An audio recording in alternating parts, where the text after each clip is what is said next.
29 de novembro de 2025, São Paulo, capital. Catiane Gomes da Silva despenca do 10º andar do prédio onde morava. Mas somente 10 dias depois daquele final de novembro, o Brasil descobriria o terror que Catiane passou ao voltar para casa com o marido Alex Bispo. Seria esse um crime ou uma tragédia? Eu sou Beto Ribeiro e este é o especial Caso Comentado. Olá, sejamos todos muito bem-vindos. Por favor, não deixe de se inscrever, curtir, compartilhar, ligar sininho, marque nas suas mídias sociais, marque a todos nas mídias sociais. Se puder, seja membro, se não puder, tá tudo certo. Você vem comigo até o final deste...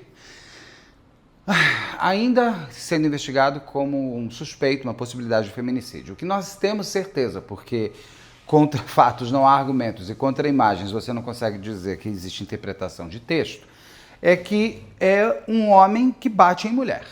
Né, que era uma relação abusiva, que era uma relação conturbada.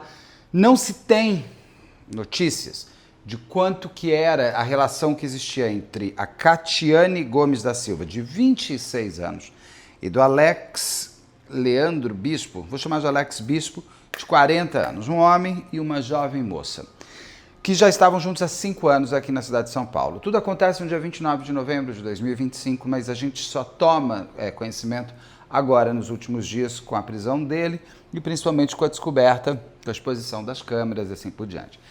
Ele está sendo tratado, e aqui eu vou chamá-lo de suspeito, de possível feminicida, porque ainda está em investigação se a Catiane teria se auto-executado ou se tudo, na verdade, não passou de um feminicídio desejado. O que a gente não tem ainda condições de entender, e eu acho isso super importante nesse caso, por isso que eu estou trazendo como parte 1 já, para a gente já começar a se perceber, é que o nível de agressão que existiu, que aconteceu, que as câmeras do apartamento dela e do apartamento dele, onde o casal morava, ali no Morumbi, o que foi registrado é uma agressão que a sensação que se tem é que é de algo já conhecido.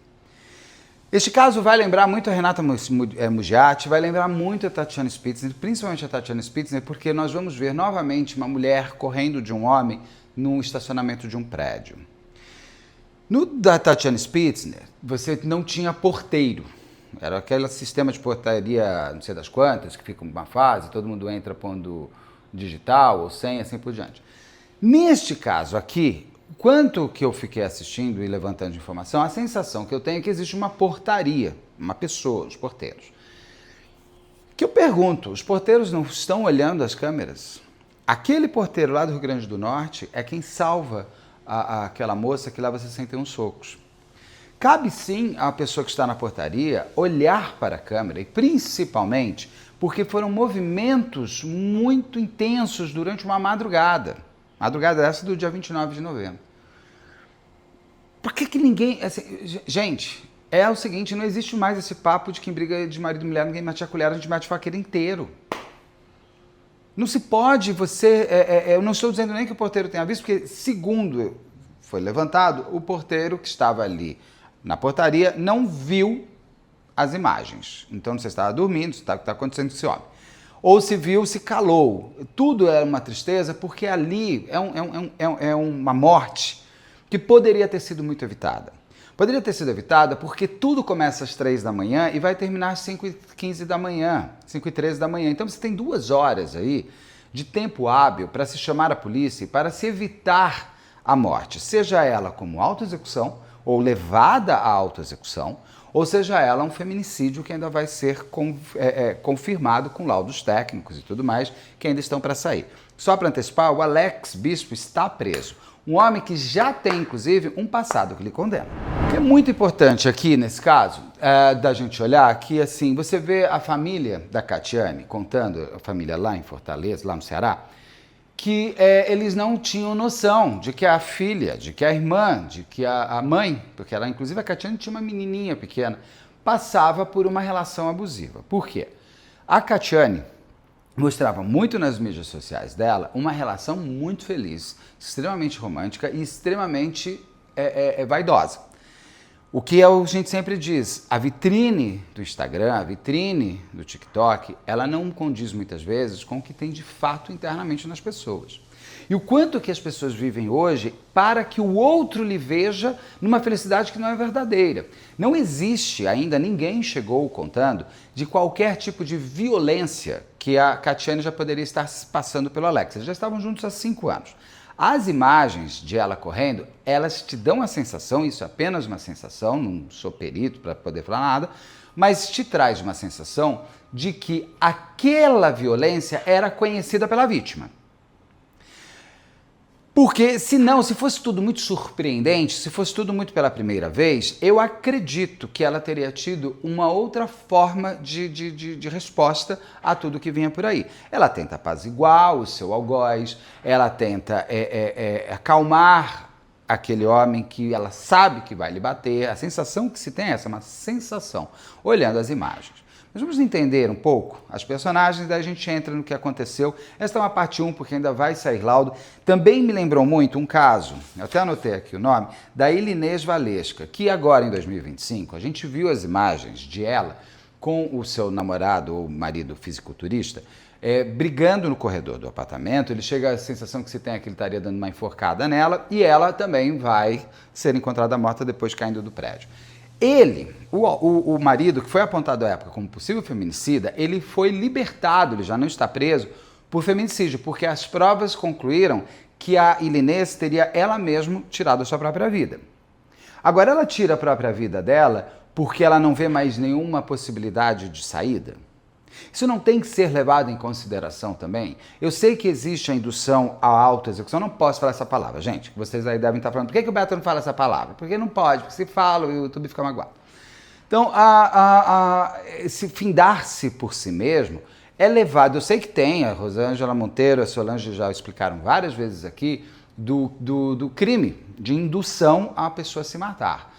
Isso não seria... É possível que a gente consiga, temos que nos ver, todos hoje, com novos olhares nos monstros que estamos nos tornando, para entender que a indução, ela não é mais agora só material, eu não vou te deixar o remédio, eu não vou te dar a faca, mas é o chegar ao ponto de sequestrar a sua alma, a sua mente e sua vontade de viver, e de você perceber que você só tem uma saída com aquela janela. Então quem é que matou quem? Por que essa pessoa foi levada a tamanha fatalidade, a tamanho fim? Porque não são pessoas em depressão que já pensam nisso há muito tempo, como eu vou fazendo o caso da mãe que tirou a própria vida, a vida da filha mais nova, e tentou ainda tirar da filha mais velha. Uma mulher que já estava falando sobre isso há muito tempo, uma pessoa que tinha uma doença mental, uma doença de alma, que é essa maldita depressão, que, meu Deus do céu, né? Depressão, câncer, por que, meu Deus do céu, que essas coisas aconteceram? Então, neste caso aqui, da Ilinês Valesca, o marido dela foi tirado como feminicida. E ele tem um elemento interessante, esse caso da Ilinês Valesca, que também vai retratar na Renata Mugiati, que também vai passar pela Tatiana Spitzner, que passeia também por aquela outra mulher de Brasília que foi também destruída por um fisiculturista, que são esses homens enormes, que não sei, eu não estou dizendo que as pessoas tomem bomba, mas eu gosto de academia, eu vou a vida inteira. Não tem muito jeito de você ficar uma pessoa muito grande sem não tomar muita coisa.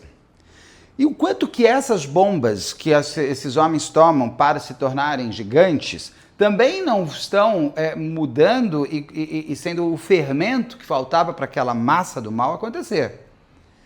O Luiz Felipe Manweiler estava, isso daí o advogado dele já me deu entrevista falando, eles usavam ali uns bodegos lá para ficar maior, os outros são fisiculturistas. Esse homem, que é o Alex Bispo, é só você ver o tamanho dele. Ele é uma arma, ele se torna uma arma chegando. Então, assim, é mais também um elemento desses homens que fazem da academia o seu universo e desse universo a sua força da morte. E quanto que você está ali malhando o bíceps, não é só para você tirar selfie no espelho, aquele nude para impressionar, mas também como sua futura ferramenta do terror.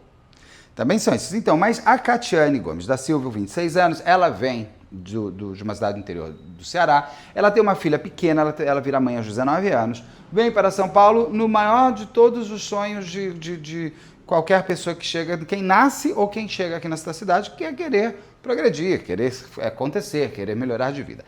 Ela vai trabalhar como caixa numa padaria, onde ela vai conhecer o Alex Bispo, mais velho que ela, e eu não vejo problema na idade, isso aqui não é um ponto a ser levantado, mas um homem que já carrega em si um turbilhão de crimes. Ele estava envolvido, ele já foi preso por sequestro do sobrinho do Eduardo Suplicy, devia ser da Marta Suplicy também, da época. Ele tem latrocínio, pelo que eu vi numa das reportagens. É um homem que já... E o delegado do caso, aqui de São Paulo, chegou a apontar que ele tem tatuagens que remetem ao PCC. Ele diz que ele não é do PCC. Tudo isso seriam crimes muito laterais ou muito sem nada a ver com este, mas esses elementos constroem a personalidade de um homem que pode matar uma mulher? Claro, sim. Uma pessoa que já passeou por tanto ali, tirar a vida não é tão difícil. Não estou dizendo que ele tenha, porque ele ainda está como suspeito. Esses dois, o Alex Bispo, inclusive o Alex Bispo apareceu também que ele tem uma empresa, que eu não entendi de nada, que ele é responsável para distribuição de Wi-Fi para locais de baixa renda aqui em São Paulo. Ele estaria envolvido até num filme de um presidente. Mas isso daí, de verdade, eu não vou entrar nesses meandros, porque aí são problemas políticos, são problemas que assim, não me interessam. Então eu quero saber aqui do comportamento de ele como um homem, de ele como um marido. Ele já tinha um filho, pelo que é colocado, inclusive porque essa seria a grande motivação de a Catiane estar enchendo o saco dele. Por quê? Naquele dia 29 de novembro, como era antes, como foi antes, ninguém contou como é que estava essa relação antes. Acredito que o celular dela, o computador dela, estejam sendo averiguados, periciados, para se ver, para a gente tentar encontrar elementos como aconteceu na Tatiana Spitzner, que o que revela o terror que ela vivia já com o Luiz Felipe Manvalha, ou Manvalier, não sei como é que... Agora descobri que fala de outro jeito. Sempre falei Manvalha, agora vai ser Manvalha. Não vou ficar mudando, senão vou ficar tonto. Quem a gente consegue construir uma relação ruim é através dos WhatsApps que foram encontrados no celular dela, tanto para um lado quanto para o outro. Neste caso aqui da Catiane, como a mãe dela fala que eles não tinham uma relação muito próxima, eles viviam há 5 anos juntos, mas a Catiane é do Ceará, eles não deviam se ver tanto, não deviam conversar tanto, mas que a Catiane nunca reclamou do cara para eles, para a mãe, para a irmã, para assim por diante. E também não apareceu nenhuma amiga falando absolutamente nada. Então acredito que numa perícia a gente vai conseguir descobrir conversas que eles tiveram, ou ela contando para alguém coisas pelo qual ela estava passando, algo que já trouxesse essa cama da relação tóxica que pode ter culminado num feminicídio. E de novo eu pergunto, se ele não a jogou, não foi por causa dela que ela se jogou da varanda? Existem pontos aqui que a gente vai passear aqui, que é tipo a rede na tela, na varanda, dificulta de uma pessoa se autoprojetar dessa maneira, mas no dia 29 de novembro, eles chegam de uma festa, de algum lugar, e você já vê ela saindo, a Catiane saindo, você percebe que os dois devem ter bebido, faz todo mundo, quem sou eu para falar que não pode tomar um vinho, não é verdade? Mas ela já está descalça, isso me chama muita atenção, ela está descalça, ela não está de sapato. Geralmente a mulher com salto, ela corre menos rápida do que uma mulher descalça ou com tênis. A Tatiana Spitzner, a corrida contra a morte e pela vida dela é angustiante do Luiz Felipe Manvalha. Neste caso aqui, você percebe que a Catiane, ela tenta se esconder, ela chega a conseguir se esconder. Porque tem um sobe e desce de elevador que do caso da Tatiana Spitzner e do Luiz Felipe Manvalha, tem caso comentado aqui, tem entrevista com a família dela, tem entrevista com a família dele, tem entrevista com o advogado dela, tem tudo. Tem uma playlist de Tatiana Spitzner enorme aqui para você poder se aprofundar mais nesse caso, que às vezes vai entrar em efeitos de comparação. A Renata Mugiati também, eu tenho uma live com a Rosângela Monteiro, que inclusive foi perita assistente como assistente como parte da acusação.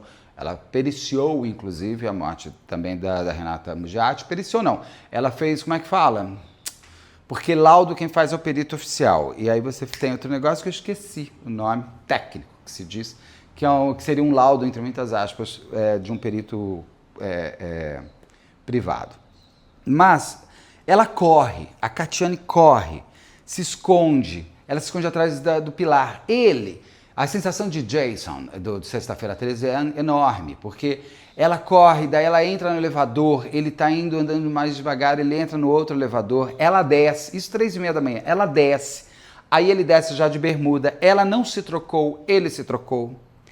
O que aconteceu dentro daquele apartamento? Gente, são 3 e poucos da manhã, já está tendo uma cena ruim ali pelo estacionamento. Eu pergunto de novo, o povo que devia estar olhando a câmera não estava olhando, ninguém viu. Ela devia estar, tinham barulhos, você vê por algumas fotos que já apareceram em alguns jornais do local, você vê que ali tem um descontrole, tem coisas jogadas ao chão, você percebe que ali rolou alguma briga. Ela sobe, ela desce pela segunda vez lá pelas 5 e pouco da manhã, ele desce em seguida. Ele desce já de bermuda e camiseta e ela com a mesma roupa e ele vai. E ele caceta. Gente, o que ele dá de caceta, de soco nessa moça? E essa moça ainda abraça ele, como se ela estivesse tentando tirar dele o ódio todo que estava ali, porque, claro, ela é a causadora do ódio, então ela tem que entender. Porque isso existe dentro das relações abusivas. O abusador culpa a vítima por ele ser daquela maneira. Eu não sou assim, é você que me transforma no monstro. Porque você fez isso, porque você fez isso. E no caso dela, quando ela abraça ele, é uma angústia. Gente, pelo amor de Deus, você não tem que abraçar quem te bate. Você tem que se afastar de quem te bate. Você tem que procurar polícia, você tem que procurar um advogado, você tem que se separar. Se possível, mudar de país, assim, sumir. Desaparecer, porque o abusador quer o prazer de abusar. Mas eles seguem, ele joga ela para dentro do elevador. São imagens terríveis que eu não vou ficar mostrando aqui. Vocês já devem ter visto a exaustão em jornais e tudo mais, nas mídias sociais. Ela tenta conversar com ele. Você vê que o posicionamento que ele faz, que ele levanta, que ele é enorme, né? Qualquer pessoa vai ficar quieta. Ela tenta, ele bate, ele fica a sensação que você tem é que ele vai dar uma cabeçada nela uma hora no elevador. Ele arranca ela do elevador. 2 minutos depois, a gente vai ver ele entrando sozinho no elevador, de cabeça baixa e muito angustiado. Pergunto de novo, angustiado por quê? Porque ela se matou e ele se sente culpado, porque afinal de contas ela pode ter se matado por causa dele. Angustiado e triste porque ele acabou com a vida dela e ele sabe para onde ele vai, porque ele já esteve na cadeia. Horrorizado ele não se olha no espelho como Luiz Felipe Manweiler se olha, mas ele se joga ao chão e perguntaria se eu estivesse num júri. Você se ajoelha, você se deita para fazer cena para a câmera? Ou você esqueceu no primeiro momento que tinha câmera, na hora que você está batendo nela, mas você se percebe com a câmera depois, para depois se reorganizar como sofredor, como vem depois o Luiz Felipe Manweiler também. Ele desce, ele chega onde ela está caída, ele tenta reanimar ela, chega a polícia e ele sobe todo choroso junto com a polícia, assim, tal, vai. Quando ele vai para a polícia, ele diz que ele estava no quarto e que vê ela passando, indo para a sacada e que não dá tempo. Tem uma porta de um banheiro estourada, o que mostra que ele arrebentou a porta. Ele disse que ela teria se trancado lá dentro, não estava conseguindo abrir, ele explodiu a porta. Ou será que ela estava se escondendo dele e ele estourou a porta para fazer ela sair? Isso quem vai dizer é a polícia. Agora, de novo, gente, tudo isso acontecendo, 5 horas, ninguém ouviu nada. A gente vai continuar não ouvindo nada? Nós vamos ser uma sociedade que não ouve. Se horroriza, se fica passado com o que está, mas se estiver acontecendo no vizinho de baixo, nada vai fazer. Tirando agora do de Recife, que graças ao vizinho, aquela mulher não morreu, o homem lá, uma mulher casada há 22 anos com esse senhor, ele bate nela com um pedaço de madeira, ela começa, e ela ainda pede ajuda pro cara, porque ela não está entendendo o que está acontecendo com ela, e ela percebe que é o marido dela que está tentando matar ela, o vizinho encontra, ouve, desce, vai ver o que está acontecendo, chega lá, ela está toda ensanguentada no chão, e ele falando que ela tinha caído, batido a cabeça, e ela tentando avisar o vizinho, não foi ele que fez isso. E esse vizinho tira essa mulher e permite com que ela hoje esteja viva e possa contar a sua própria história. Neste caso aqui, ninguém ouviu nada, nós vamos realmente ser um grupo de pessoas que nós vamos ficar horrorizados, vamos escrever comentários no Instagram falando chega de feminicídio, mas se você estiver num local e começar a ouvir um grito, você não vai fazer nada? Eu sei que eu vou, porque eu já chamei a polícia. Num prédio que eu morava, começou os gritos lá, eu chamei a polícia. Infelizmente, depois esse casal voltou, nunca mais vi, eles sumiram. Mas eu fiz a minha parte. Então, faça a sua também. Neste caso aqui, quais foram os barulhos de pedido de socorro da Catiane? Quais são esses barulhos? Então, a Catiane desceu, subiu, desceu, tá lá, ela cai, ou é jogada, ele vai chegar ao ponto de ir para o velório da Catiane lá no Ceará. Onde vocês devem ter visto a cena de ele abraçado ao caixão, ajoelhado, que não saiu do lado dela. Pergunto de novo, por que ele chora? Porque ele perdeu o brinquedo de bater? Porque ele realmente está horrorizado até onde chegou essa situação? Porque ele está com medo de ser preso, então ele precisa fazer a cena? Porque isso me lembra a Mônica Lewinsky, não, a Mônica El Khoury, que o marido ficou no velório, abraçado com ela e chorando e fazendo recitação, e ele que tinha matado a mulher. Isso é a Mônica El Khoury, tem aqui no canal também o caso comentado. Neste caso da Mônica El Khoury, esse homem fez toda essa cena já imaginando de como que ele conseguiria fazer com que o outro... Ah, não, tá certo, não estava olhando se era o microfone, tá, tudo bem. Fazendo com que o outro... Peraí, que eu tô com medo do som, peraí. Ai, que medo, tô com medo aqui. Porque ir ao velório e se portar como o... Não, eu estava com medo do som, gente, mas eu falando tudo isso e sem som? Ah, não, já aconteceu, já fiz isso. Então, quando uma pessoa vai ao velório, nós já vimos Suzane von Richthofen fazendo isso, tem a da Mônica El Khoury que eu acabei de falar, você tem o da Débora Regina, que o amigo assassino dela vai ao velório e fica ali junto, rezando junto, porque muitas vezes o autor quer ficar próximo o Tony Flor, a mulher dele, não só ficou ao lado do caixão dele, como ela ainda fazia parte fazendo passeata pedindo justiça, ela sendo a autora da morte do marido. Porque dessa maneira você fica próximo, você faz a cena esperada pelo outro, você fica próximo de quem está investigando, você fica ali organizando a família. Não estou dizendo que ele tenha feito isso, mas isso é estratégico. Isso é estratégico das pessoas que matam pessoas próximas. Isso é estratégico. Não está conduído do que ele é, ele só está querendo saber o que está acontecendo. 10 dias depois da morte da Catiane, ele é preso. Tem até as imagens de ele sendo preso e foi uma surpresa, inclusive, para a família da Catiane. Assim, tudo bem, ela morava há 5 anos aqui em São Paulo, pelo menos há 5 anos, porque ela estava com ele há 5 anos. E ela teria vindo para São Paulo com 20 anos, ela estava há 6 aqui. A família não sabia direito, mas como é que foi para a família contado? Então, para a família ele disse que ele estava na cozinha, quando ela passa e vai para a sacada se jogar. Para a família dela, ele disse que ele estava na cozinha. Para o delegado, ele fala que estava no quarto. Gente, a verdade é uma só na vida. Aprendi isso com o Ricardo Salado. A verdade é reta. As mentiras que são galhos. Onde você estava, afinal de contas? E por que você confundiu cozinha com sala? Na sacada tinha uma tela de proteção. Vai lembrar um pouco Nardoni. Que estava solta na parte de baixo. Já às vezes acontece mesmo, até para regar planta, alguma coisa assim. Segundo o delegado, essa tela de proteção, da maneira que estava, impede de uma pessoa chegar correndo sozinha e se jogar. Ela teria que ter sido jogada. Vai entrar aqui agora no embate pericial, que vai ter que ser a perícia, vai ter que contar se o que aconteceu ali dentro. Por exemplo, no caso da Tatiana Spitzner, a defesa diz que tem as marcas de unha dela, que mostraria que a Tatiana Spitzner estava viva e ela se escorregou. Porque realmente a Tatiana Spitzner, vai ver o comentário, mas realmente a Tatiana Spitzner tem uma testemunha que diz que viu ela montada a cavalo, como se chama, na varanda, e ele tirou ela, mas depois ela caiu, sei lá, diz a defesa que ela queria fazer uma cena de vamos matar e acaba caindo. E acaba morrendo, mas ela já estava morta quando caiu, a Tatiana Spitzner. Neste caso aqui, a perícia vai ter que ver se ela já estava morta ou ela já, porque também não importa, mas é que se ela já estiver morta quando caiu, aí definitivamente ela não foi autoexecução, porque não tem como você estar morto e querendo se matar, então isso não vai rolar. Renata Mugiati foi assim que foi provado também, que ela já estava morta quando caiu, lá do 30º, não sei quanto andar no Paraná. Aqui neste caso, a gente vai precisar esperar isso, porque assim, se ela já estiver morta quando ela caiu, ela morreu lá em cima, então, amor, não tem rola dessa história de que ela se autoexecutou. Se ela estivesse viva quando caiu, ela pode ter sido jogada.